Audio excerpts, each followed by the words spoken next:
উৎসব মিয়া একজন দরিদ্র কৃষক।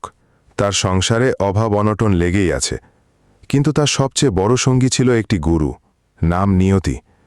নিয়তিকে সে নিজের সন্তানের মতো ভালোবাসত। ছোটবেলা থেকে নিয়তি তার ঘরে বড় হয়েছে, খেলার সাথী ছিল উৎসবের ছোট ছেলে মেয়েদের। দিনের পর দিন অভাব বাড়তে থাকে। ধার দেনায় জর্জরিত উৎসব আর উপায় না দেখে হাটে গরু বিক্রি করার সিদ্ধান্ত নেয়। বুকটা কেঁপে ওঠে, কিন্তু বাধ্য হয় সে। এক সকালে নিয়তির গলায় দড়ি দিয়ে উৎসব হাটের দিকে রওনা হয়। পথে যেতে যেতে সে গরুটার মাথায় হাত বুলিয়ে বলে, কি করব রে নিয়তি, সংসারের টান বড় কঠিন, তোকে বাঁচিয়ে রাখতে পারলাম না। হাটে পৌঁছে লোকজন এসে নিয়তির দাম করতে থাকে। এক ধনী ব্যবসায়ী বেশি দাম দিয়ে গরুটা কিনে নেয়। টাকাটা হাতে নিয়ে উৎসবের মনটা আরও ভারী হয়ে যায়। বুকের ভেতর হাহাকার নিয়ে সে বাড়ি ফেরে।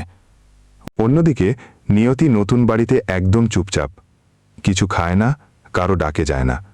নতুন মালিক বুঝতে পারে কিছু একটা অস্বাভাবিক।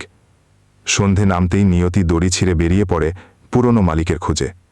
মাঠ, খাল, ধানক্ষেত, কাদামাটির পথ পেরিয়ে নিয়তি অবশেষে উৎসবের বাড়ির উঠোনে এসে দাঁড়ায়।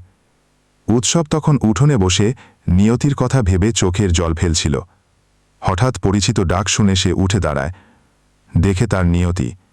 উৎসব দৌড়ে গিয়ে গরুটাকে জড়িয়ে ধরে বলে, তোকে ছাড়া থাকতে পারবো না রে নিয়তি, আর তোকে কোথাও বিক্রি করব না।